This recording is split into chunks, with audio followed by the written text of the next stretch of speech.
करावं की ते नजरेने देखील समजावं. प्रेम असं करावं की जे सुखातच नाही तर दुःखातही साथ असावी. गुड इव्हिनिंग खुशी. हॅलो खुशी, अगं आपला प्रोग्राम चालू झाला ना? अरे बापरे, 4 वाजले पण. अगं अश्विनी, आज सकाळपासून आपल्या पालबाप आयोजित व्हॅलेंटाईन स्पेशल ओपन माइक पोएट्रीचा प्रोग्राम युट्यूबला पाहत बसले होते. आणि दिवसभर आपल्या या कवी आणि कवयित्रींनी सादर केलेल्या कविता सारख्या तोंडात घोळत राहिल्या आणि 4 कधी वाजले हे समजलेच नाही. बघ, चल सुरू करूया कार्यक्रम आजच्या आपल्या ओपन माइक पोएट्री प्रोग्रामला. हो हो. नमस्कार श्रोते हो. चला तर मग चालू करूया आपल्या लाडक्या पल्पपने चालू केलेल्या फेब 2024च्या ओपन माइक पोएट्री कार्यक्रमाला. सर्वप्रथम या कार्यक्रमात सहभागी झालेल्या मान्यवर कवी आणि कवयित्रींचे मी स्वागत करते. तसेच आपल्या आदरणीय श्रोतेवर्ग यांचे देखील या कार्यक्रमात खूप खूप स्वागत करते. सर्वप्रथम मी डॉक्टर विनय दांदळे सर यांना विनंती करते की त्यांनी आपली कविता सादर करावी. पण त्याआधी मी सरांची थोडक्यात ओळख करून देते.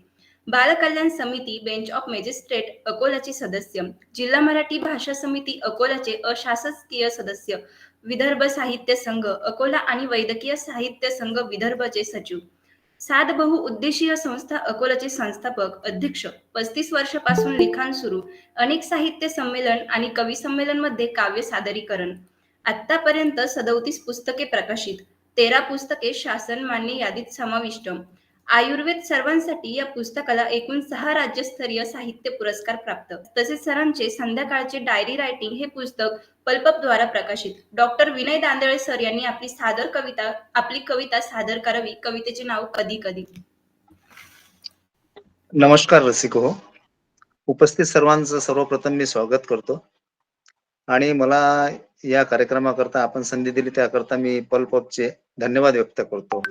कधी कधी हसूनी मस्त घेतो मीही कधी कधी, हसूनी मस्त घेतो मीही कधी कधी, दुःखाला दूर सारतो मीही कधी कधी, हसूनी मस्त घेतो मीही कधी कधी, दुःखाला दूर सारतो मीही कधी कधी, आहे दुःखच प्यारे मजला असो कितीही, आहे दुःखच प्यारे मजला असो कितीही, मागून दुःख घेतो मीही कधी कधी, आहे दुःखच प्यारे मजला असो कितीही, मागून दुःख घेतो मीही कधी कधी, आहेत संगतीला मित्र सारे, आहे संगतीला सारे मित्र जरी, शत्रूस भेट देतो मीही कधी कधी, धुतकारले जिंदगीने मजला जरी, धुतकारले जिंदगीने मजला जरी, सामोरा दुःखाला जातो मीही कधी कधी, धुतकारले जिंदगीने मजला जरी, सामोरा दुःखाला जातो मीही कधी कधी, शब्दच मला हाक देतात जरी, शब्दच मला हाक देतात जरी, शब्दांना वळण देतो मीही कधी कधी, शब्दच मजला हाक देतात जरी, शब्दांना वळण देतो मीही कधी कधी, हसूनी मस्त घेतो मीही कधी कधी, दुःखाला दूर सारतो मीही कधी कधी, दुःखाला दूर सारतो मीही कधी कधी. धन्यवाद. धन्यवाद सर. कधी कधी हा प्रत्येकाच्या आयुष्यातील महत्वाचा स्टॉप आहे. कधी कधी मी हेही ट्राय करतो किंवा करते, यामुळे कधी कधी आपण आपल्यातल्या मीला भेटतो. खूपच छान कविता सर, धन्यवाद. 14 वर्षापासून दगडोजीरावर देशमुख महाविद्यालय वाळूज छत्रपती संभाजीनगर येथे मराठी विषयाचे अध्यापन करीत कविता लेखन करणे, गीत गायन करणे, अनेक ग्रुपवर आयोजित काव्य लेखन स्पर्धेत सक्रिय भाग घेणे, अनेक स्पर्धेत सर्वोत्कृष्ट, उत्कृष्ट, प्रथम, द्वितीय, तृतीय पारितोषिक प्राप्त नागेश बोतेवाड सरांना मी विनंती करते की त्यांनी आपली कविता सादर करावी. कवितेचे नाव आहे कामाच्या शोधात. सर्वप्रथम आपल्या सर्वांचे मनपूर्वक स्वागत करतो.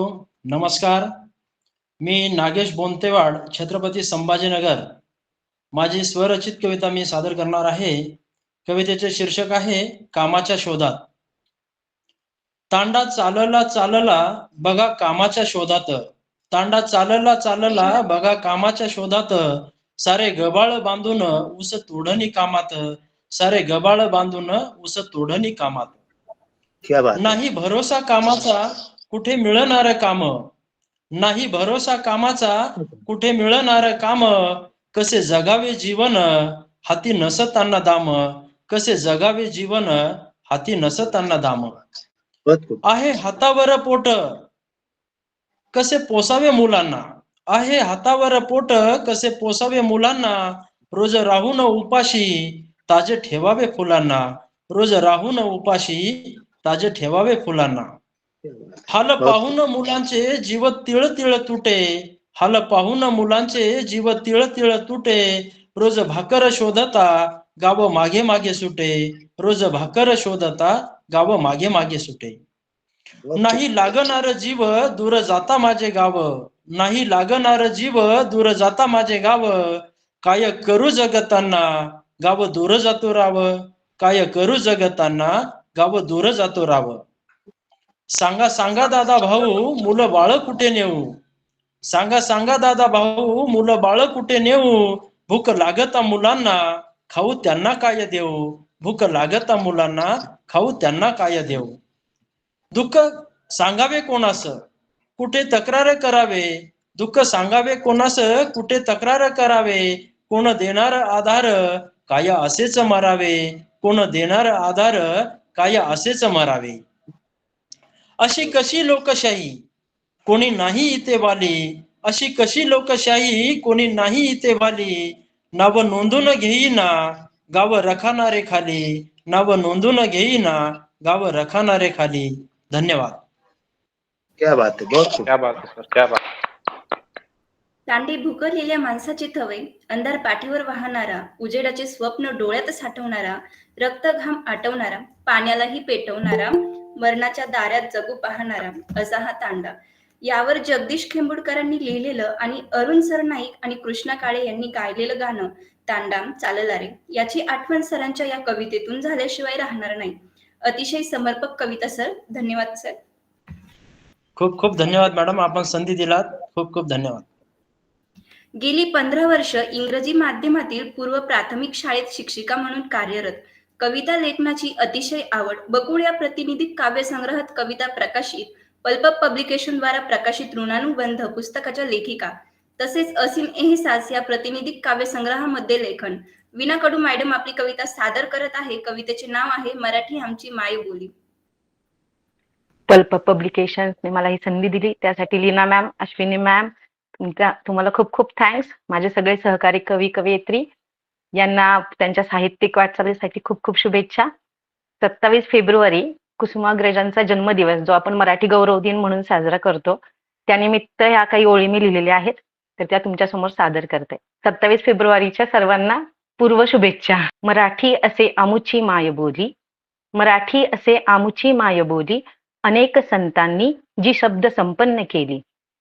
ज्ञानेश्वरांनी जनतेसाठी ज्ञानेश्वरी ही लिहिली.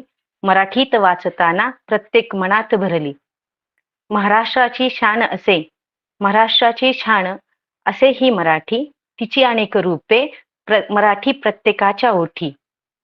अनेक रूपांनी नटली राज्यभाषा ही अशी, पुणेरी कोकणी वराडी नागपुरी अन खानदेशी. आदर आई समान मराठीस म्हणती हो माय, इतका हिचा महिमा शब्दात वर्णू मी काय. माय मराठी माझी राज्यभाषा महाराष्ट्राची, युगे युगे जपत राही शब्द संपत्ती साहित्याची. असे राज्यभाषा दिन जन्मदिन कुसुमाग्रजांचा, सर्वांना वाटे अभिमान मराठी साहित्याचा. सर्वांना वाटे अभिमान मराठी साहित्याचा. धन्यवाद. 27 फेब्रुवारी हा मराठी राज्यभाषा दिवस म्हणून आणि कुसुमाग्रजांचा जन्मदिवस म्हणून आपण साजरा करतो. माय मराठी असे महाराष्ट्राची शान. प्रत्येकाला मराठी साहित्याचा अभिमान व असलाच पाहिजे. अतिशय छान कविता मॅडम, खूप खूप धन्यवाद. भारतरत्न डॉक्टर बाबासाहेब आंबेडकर वाचनालय तथा महाकवी वामनदादा कडक अभ्यासिका येवला यांचे संचालक, पहिले शिक्षक विद्यार्थी पालक साहित्य संमेलनाचे आयोजक, पुस्तक प्रकाशन सोहळ्यात 2 वेळा प्रमुख अतिथी म्हणून निमंत्रित राजरत्न वाहुळ सरांना मी विनंती करते की त्यांनी आपली कविता सादर करावी. कवितेचे नाव आहे तू अशी मी तसा. सर्वप्रथम सर्वांना माझ्याकडून सप्रेम नमस्कार. पल्प पब्लिकेशनचे पण खूप खूप धन्यवाद. त्याचबरोबर लीना पाटील मॅडमचे पण खूप खूप धन्यवाद. ज्यावेळी पती आणि पत्नीमध्ये ज्या काही गोष्टींमुळे वादविवाद होत असतात किंवा काय संदर्भ असतो त्यांचा आणि कशा पद्धतीने आपण त्यातून बाहेर आलो पाहिजे, तर त्या जीवनावरती एक लिहिलेली छोटीशी कविता आहे. तू अशी मी तसा आपल्यात कित्येक मी, ना कळे दोघाही नाते आपल्यात काय आहे. मी म्हणे तुला तुझ्यात काय आहे, तू म्हणे मला की तुझ्यात काय आहे. ना कळे दोघाही नाते आपल्यात काय आहे. 2 दिवसाच्या जिंदगानीत सगळे इथे पाहुणे आहे. मग आपणच का समजावे की आपण येथे कायम आहे. क्षणभंगूर या जीवनात अहंकार हा अग्नी आहे. आपण नव्हतो तरीही हे जसे आहे तसे चालूच आहे. समजून घेताना मी तुला माझ्यातच शोधावे, तूही तसे तुझ्यातच मला शोधावे. शोध घ्यावा नेमका की आपल्यात काय कमी आहे, मग कळेल आपल्यात काय आहे. संसार होईल नेटका हे एवढेच त्यात गमक आहे. मग कळेल जगालाही की आपल्यात काय आहे. मग कळेल जगालाही की आपल्यात काय आहे. धन्यवाद. आजकाल आपण पाहतो की बऱ्याच कुटुंबांमध्ये आणि जास्त करून लग्न झालेल्या जोडप्यांमध्ये अनेक गोष्टींवरून वाद होतात. खरं तर वादाचा विषय जरी किरकोळ असला तरी त्याला बढावा देणारा असतो तो प्रत्येक व्यक्तीमधला मीच का आणि प्रश्नाचे उत्तर सरांनी या कवितेतून दिले आहे. मीच का पेक्षा हा मीच आपण बाजूला ठेवला तर आयुष्य किती सुंदर आहे. खूप छान कविता सर, धन्यवाद. यानंतर जनता कला वाणिज्य महाविद्यालय मलकापूर जिल्हा बुलढाणा येथे पदवी वर्गासाठी अधिव्याख्याता व त्यानंतर मंत्रालयातून 2019 मध्ये राज्य सहसचिव पदावरून सेवानिवृत्त असे आपले रवींद्र आटे सरांना मी विनंती करते की त्यांनी आपली कविता सादर करावी. मित्रा तुझे दुःख दुःख तुझे एक वचनी की अनेक वचनी, हंबरडा तुझा पडत नाही माझ्या पचनी. दुःखाचे एकक अश्रू किंवा निस्तेज डोळे, उगाच का फिरतोस रे अनवाणी राणीवणी, उगाच का फिरतोस रे अनवाणी राणीवणी. दुःख असे अंकात का मोजायचे असते, दुःख असे अंकात का मोजायचे असते. कशी रे माणसा तुझी जबान एक वचनी, कशी रे मानसा तुझी जबान एक वचनी. दुःख असे अंकात का मोजायचे असते, कशी रे मानसा तुझी जबान एक वचनी. दुःख लहान लहान दगडांनी दाखवू नको, दुःख लहान लहान दगडांनी दाखवू नको. दाखव सरळ हिमालयाकडे तुझी तर्जनी, दाखव सरळ हिमालयाकडे तुझी तर्जनी. विखुरलेल्या बळाने कशी मारशील उडी, बळ सारे एकवटून घे, बळ सारे एकवटून घे, घे मग भरारी परतुनी. विखुरलेल्या बळाने कशी मारशील उडी, बळ सारे एकवटून घे मग भरारी परतुनी. दुःख तुला काय माहित रे सुखी मानसा, कधी रे गेला होतास तू दुःखाच्या सदणी. दुःख तुला काय माहित रे सुखी मानसा, कधी रे गेला होतास तू दुःखाच्या सदणी. दुःख वेदना यातना पीडा घावणी जखमा, दुःख वेदना यातना पीडा घावणी जखमा. देऊन टाक सर्व विधात्याला पूजा अर्चनी, देऊन टाक सर्व विधात्याला पूजा अर्चनी. या कवितेचा अर्थातच सर्वच कवी मंडळी या ठिकाणी असल्यामुळे भावार्थ लक्षात आलेलाच असेल. खूप छान कविता वाचन झालंय सर. आणि खरं आहे दुःखाला कवटाळून बसणारी अनेक जण आहेत, पण जे या दुःखाला बाजूला सारून पुढे गेले ते आज यशाच्या शिखरावर उभे आहेत. मोटिवेशन देणारी अशी ही कविता सरांनी सादर केली आहे आणि त्यासाठी सरांचे खूप खूप धन्यवाद. यापुढे प्रभात किड्स स्कूल वाशिम रोड येथे संस्कृत शिक्षिका म्हणून कार्यरत पल्प पब्लिकेशन द्वारा वाटे कधी कधी हा काव्य संग्रह प्रकाशित सारिका आर्यचित मॅडमांना मी विनंती करते की त्यांनी आपली कविता सादर करावी. कविताच नाव आहे माझ्या कवितेचं. आपल्यापैकी सगळेच जण कवी आहात, त्याच्यामुळे कविता काय असते आपल्या सगळ्यांना चांगलं माहीत आहे. पण मला कविता काय वाटते हे मी माझ्या शब्दात सांगण्याचा प्रयत्न करते. कविता असे आकाश स्वच्छ निरभ्र शब्दांचे. कविता असे आकाश स्वच्छ निरभ्र शब्दांचे, अर्थ तिचे अगणित शब्दातील किमयेचे. अर्थ तिचे अगणित शब्दातील किमयेचे. कविता असे झुळूक मंद सुगंध वाऱ्याची. कविता असे झुळूक मंद सुगंधी वाऱ्याची, सुखावते जी मनाला अलवार त्या स्वप्नांची. सुखावते जी मनाला अलवार त्या स्वप्नांची. कविता असे सरिता झुळझुळ भावनांची. कविता असे सरिता झुळझुळ भावनांची, कधी पुढे तर कधी मागे खेळणाऱ्या अक्षरांची. कधी पुढे तर मागे खेळणाऱ्या अक्षरांची. भावनांची ती गुंफण कल्पनेचे ते अंगण. भावनांची ती गुंफण कल्पनेचे ते अंगण, सजलेले वृंदावन सज्ज होई कविमन. सजलेले वृंदावन सज्ज होई कविमन. वाचकांच्या सहृदयी ही कविता नटलेली. वाचकांच्या सहृदयी ही कविता नटलेली, वाही नित्य ओसंडून शृंगाराने सजलेली. वाही नित्य ओसंडून शृंगाराने सजलेली. आता कवी कोण असतो बघा. कवी असतो भ्रमर काव्याच्या फुलावरचा. कवी असतो भ्रमर काव्याच्या फुलावरचा, गोळा करतो सुगंध मकरंद तो शब्दांचा. गोळा करतो सुगंध मकरंद तो शब्दांचा.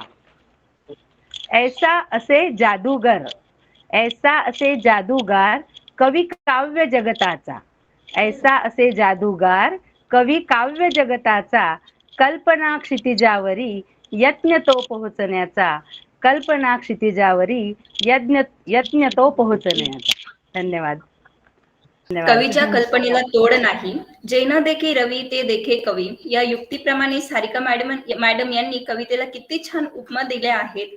कविता हे मोकळे आकाश आहे, तर कधी वाऱ्याची झुळूक आहे, तर कधी एक सरिता आहे. कधी ती भावनांची गुंफण आहे, तर कधी भ्रमर आहे, कधी जादूगार आहे. खूप छान कविता. धन्यवाद मॅडम. यानंतर जगले ते लिहिले हा काव्यसंग्रह प्रकाशित वर्ल्ड व्हिजन संस्था मुंबई आयोजित लेखमालांचे परीक्षक म्हणून कामकाज पाहतात. भाग्यबंधनाचे, दिवाळीचा रायगड, ओवळू ग्रंथ अशा प्रतिनिधिक पुस्तकांमधून लेखन प्रकाशित. FTI 94 FM रेडिओ येथे जाऊ कवितांच्या गावा या कार्यक्रमात सहभाग. वर्ल्ड व्हिजन संस्था मुंबई येथे अध्यक्ष पदावर कार्यरत असे आपले नीलम शेळटे मॅडम यांनी आपली कविता सादर करावी. कवितेचे नाव आहे देहबोली. कवितेचं नाव आहे देहबोली. देवनिर्मित देहाची बोली ठरते मोलाची. देवनिर्मित देहाची बोली ठरते मोलाची, भावना व्यक्त करते विचारांतील खोलीची. शब्दांविना संप्रेषण प्राण्यांसही कळे मन. शब्दांविना संप्रेषण प्राण्यांसही कळे मन, येती अवती भोवती स्पर्श मायेचा जाणून. प्रेमातील अभिव्यक्ती स्मितवदनी लाजून. प्रेमातील अभिव्यक्ती स्मितवदनी लाजून, दर्शवे अबोल प्रेम हातात हात घेऊन. मानवास जणू लाभे देहबोली वरदान. मानवास जणू लाभे देहबोली वरदान, मुकबधीर करती हालचालींचे वाचन. नृत्यातून साकारते सुंदरशी कलाकृती. नृत्यातून साकारते सुंदरशी कलाकृती, डोळ्यातून व्यक्त होते दुःख राग प्रेम भीती. तानुल्या बाळाची बोली मातेस त्वरा उमजे. तानुल्या बाळाची बोली मातेस त्वरा उमजे, हृदयाशी कवटाळता मायेन पापणी भिजे. धन्यवाद. धन्यवाद मॅडम. खरंच देहबोली हा आपल्या व्यक्तिमत्वाचा आणि पर्सनॅलिटीचा खूप महत्वाचा भाग आहे आणि हे मॅडमांनी आपल्या कवितेने खूप चांगल्या प्रकारे दर्शविले. धन्यवाद मॅडम. यानंतर पळपट प्रकाशनाद्वारे प्रकाशित शब्दगंध पुस्तक प्रकाशित प्रतिलिपीवर लिखाण प्रसिद्ध असलेले रोहित शेंडगे सरांना मी त्यांची कविता सादर करण्यास विनंती करते. नमस्कार. सर्वप्रथम लीना मॅडम आणि अश्विनी मॅडम यांना त्यांचे आभार की त्यांनी मला संधी दिली. थोडस आपलं गावावरचं प्रेम मी माझं व्यक्त करतोय. माझ्या 4 शब्दांमध्ये कविता ठेवतो. माझं आवडतं गाव, गावाला करवीर निवासिनीचं नाव. माझं आवडतं गाव, गावाला करवीर निवासिनीचं नाव. असलो जरी मी लांब, मन माझं वेड घेते तिकडच धाव. असलो जरी मी लांब, मन माझं वेड घेते तिकडच धाव. रंकाळा, शाहू पॅलेस, शाहूपुरी, भवानी मंडप, राधानगरी. आमची आणबाण शान, तांबडा पांढरा आणि घावणं आमचा जीव की प्राण. कोल्हापूरची मुलगी म्हणजे सौंदर्याची खान. कोल्हापूरची मुलगी म्हणजे सौंदर्याची खान. आमची रांगडी भाषाच आमचा अभिमान. आमची रांगडी भाषा हाय आमचा अभिमान. महालक्ष्मीच्या रक्षणासाठी महादेवाने घेतला इथं ज्योतिबा अवतार. महालक्ष्मीच्या रक्षणासाठी महादेवाने घेतला इथं ज्योतिबा अवतार. राजश्री शिवशंभू भेट इथं घडली, भगवा फडकला अटके पार. राज श्री शिवशंभू भेट घडली आणि भगवा फडकला अटके पार. बाजी प्रभू जीवा महाले, तानाजी मालुसरे, जन्मले याच पावनभूमीत. बाजी प्रभू जीवा महाले, तानाजी मालुसरे, जन्मले याच पावनभूमीत. राजश्री शाहू महाराज घडले याच लाल मातीत. राजश्री शाहू महाराज घडले याच लाल मातीत. असं माझं जगात भारी कोल्हापूर, प्रेमळ मायाळू माणसांचं कोल्हापूर. माझा श्वास, माझी आस, माझं कोल्हापूर, फगस्त कोल्हापूर, फगस्त कोल्हापूर. धन्यवाद. वा सर, कोल्हापूरचा इतिहासच तुम्ही डोळ्यासमोर उभा केला. कोल्हापूरची अंबाबाई, कोल्हापूरचा रंकाळा, कोल्हापूरचा पन्हाळा, कोल्हापूरचा तांबडा पांढरा रस्ता. काय मग श्रोते हो, कधी जाताय मग कोल्हापूरला फिरायला? रोहित सर, आम्ही सगळे नक्कीच कोल्हापूरला फिरायला येऊ. या मॅडम या. अप्रतिम कविता सर, धन्यवाद. धन्यवाद. प्राथमिक शाळेत शिक्षक म्हणून कार्यरत, काव्य लेखनाची आवड, पोएट निलेश या नावाने इन्स्टा अकाउंट प्रसिद्ध, मराठी आणि हिंदी अशा दोन्ही भाषेत लिखाण, संघर्षाच्या वाटेवर या कवितेस प्रथम क्रमांक मिळालेला आहे. 2020 साली लव मिस हार्मोनी हा अवॉर्ड प्राप्त निलेश चिलमपुरी सर आपली कविता सादर करत आहे, जिंदगी के सफर को देखो. धन्यवाद मैडम. तर माझ्या कवितेचं शीर्षक आहे जिंदगी के सफर को देखो. मेरी शायरी के 2 लाइन बोलकर मैं मेरी कविता की शुरुआत करूंगा. जिंदगी में हर किसी को सब कुछ नहीं मिलता. जिंदगी में हर किसी को सब नहीं मिलता. सब कुछ मिल जाए तो रब नहीं मिलता. सब कुछ मिल जाए तो रब नहीं मिलता. शीर्षक जिंदगी के सफर को देखो. समंदर के लहर को देखो, चमचमाते शहर को देखो. समंदर के लहर को देखो, चमचमाते शहर को देखो. दिन के आटो पहर को देखो, सांप के जहर को देखो. दिन के आटो पहर को देखो, सांप के जहर को देखो. सबसे पहले कुछ देखो तो जिंदगी के सफर को देखो. सबसे पहले कुछ देखो तो जिंदगी के सफर को देखो. गांव में बसे घर को देखो, बाप के कर को देखो. गांव में बसे घर को देखो, बाप के कर को देखो. किसी के डर को देखो, पंछी के पर को देखो. किसी के डर को देखो, पंछी के पर को देखो. सबसे पहले कुछ देखो तो मेहमान के घर ठहर कर देखो. सबसे पहले कुछ देखो तो मेहमान के घर ठहर के देखो. बिखरे हुए नगर को देखो, मंजिल के डगर को देखो. बिखरे हुए नगर को देखो, मंजिल के डगर को देखो. इंसान के कहर को देखो, दूषित गंदी नहर को देखो. इंसान के कहर को देखो, दूषित गंदी नहर को देखो. सबसे पहले कुछ देखो तो नवविवाहित वर को देखो. सबसे पहले कुछ देखो तो नवविवाहित वर को देखो. दौड़ में किसी की हार देखो, वसंत ऋतु की बहार देखो. दौड़ में किसी की हार देखो, वसंत ऋतु की बहार देखो. माँ के हाथ की मार देखो, कटु शब्द की धार देखो.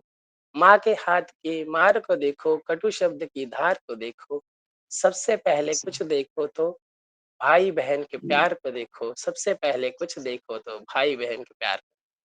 थैंक यू, धन्यवाद। बहुत बढ़िया सर, बहुत खूब. Thank you. धन्यवाद सर. आणि खरंच खूपच छान कविता. यानंतर मन माझे पुस्तक पल्प प्रकाशनद्वारे प्रकाशित जिल्हा संसाधन व्यक्ती कृषी विभाग पुणे येथे कार्यरत अनुराधा दबडे मॅम आपली कविता सादर करीत आहेत. समता. नमस्कार. मी अनुराधा दबडे. कवितेचं नाव आहे समता. असमतेच्या विषयावर आपण बारीक बारीक बोलतो. असमतेच्या विषयावर आपण बारीक बारीक बोलतो. तो धर्म, ती जात आजही सगळंच मिरवतो. मातीत पडलेला थेंब कोणत्या रंगाचा असतो? मेल्यावर भस्म झालेल्या राखेचा गंध कोणता असतो? कळत असेल तर हा कवी एक सांगतो. विभाजनाचा हा मुद्दा फक्त माणसालाच कसा कळतो? दिवसाचा सूर्य न रात्रीचा चंद्र सगळ्यांना एकच भासतो. शिराशिरातून वाहणारं रक्त हे लालच असतं, हा तो देवही सांगतो. नाव बदलली बोली बदलली म्हणून का कोणी वेगळा होतो? सगळ्यांचा जन्म आणि मृत्यूही सारखाच असतो. कोणी भल्यानं कितीही समजावलं, म्हणजे आपल्याकडे खूप महापुरुषांनी आपल्याला खूप वेळा समजून सांगितल्या त्या गोष्टी की हे काही मानू नका, परंतु आपण काही ऐकत नाही. कोणी भल्यानं कितीही समजावलं तरी श्रेष्ठत्वाचा हट्ट कधीच सुटत नसतो आणि दोन मांजरीच्या भांडणात फायदा बोक्याचाच होत असतो. धन्यवाद. छान छान. सामान्य माणसाच्या जीवनातील सत्यता दर्शवणारी कविता अनुराधा मॅडम यांनी आपल्या समोर अतिशय समर्पक शब्दात मांडलेली आहे. खूप खूप धन्यवाद मॅडम. डोंगर वाटेने पुन्हा एकदा ललित लेख संग्रह, जीवनाची शाळा, आत्मचरित्र, अशीच एक रात्र होती कादंबरी, शिंपल्यातले मोती, चारोळी संग्रह, सप्तरंगी, हायकू संग्रह, मौक्तिकतेले मोती, द्रोणकाव्यशील काव्य, त्रिवेणी संग्रह, दूरच्या रानात कविता संग्रह, हे सर्व पुस्तक प्रकाशित. तसेच विविध विषयावरील बालकथा, बडबड गीते, हास्यगीते, आलक कथा संग्रह, झाडांवरील 110 अभंग आणि भक्तिगीते, अनेक प्रतिनिधिक काव्य संग्रहांमधून, पेपरमधून लिखाण प्रसिद्ध, अष्टपैलू काव्यलेखन आणि काव्यलेखन भूषण पुरस्कार प्राप्त. वैशाली महाडिक मॅडम आपली कविता सादर करत आहे. कवितेचे नाव आहे प्रतीक्षा. नमस्कार सर्वांना. कवितेचे नाव आहे प्रतीक्षा. आठवणीच्या कळ्या उमलताना आज सांग तू येशील ना. तुटलेल्या टाकवावर लाटेतला तो थेंब तुषारात विखरण्याआधी सांग तू पोहोचशील ना. दूरच्या रानात बांधावरील सावल्या दूर अंधारात सामावण्याआधी सांग तू येशील ना. मांडवावरच्या झावळ्या भिंतीवरून उतरुनी अंगणी येण्याआधी फक्त एकदा दिसशील ना. सांग तू येशील ना. आठवणीच्या कळ्याचे फुल उमलुनी पाकळ्या मिटल्यावरही सुगंधात दरवळशील ना. सांग तू येशील ना. धन्यवाद. धन्यवाद मॅडम. अतिशय छान कविता मॅडमांनी सांगितली आहे. आठवणी आपल्याला भूतकाळात नेतात, तसेच भविष्य पण रंगवतात. प्रतीक्षा तोच करू शकतो ज्याचं प्रेम खरं असतं. सर्व कवी आणि कवयित्रींनी आपल्या या कार्यक्रमात सहभागी होऊन आपल्या या कार्यक्रमाची शोभा वाढवली, यासाठी सर्वांचे धन्यवाद. आजचा हा ओपन माईक पोएट्री प्रोग्राम कसा वाटला आणि कविता कशा वाटल्या हे कमेंट बॉक्स मध्ये सांगायला विसरू नका. आणि हो, कार्यक्रम आवडला तर लाईक, सबस्क्राईब आणि शेअर करायला पण विसरू नका. पुढील महिन्याच्या ओपन माईक पोएट्री प्रोग्राम मध्ये सहभागी होण्याकरिता 99 22 16 86 81 आणि 95 11 63 76 30 या नंबरवर संपर्क करावा. धन्यवाद.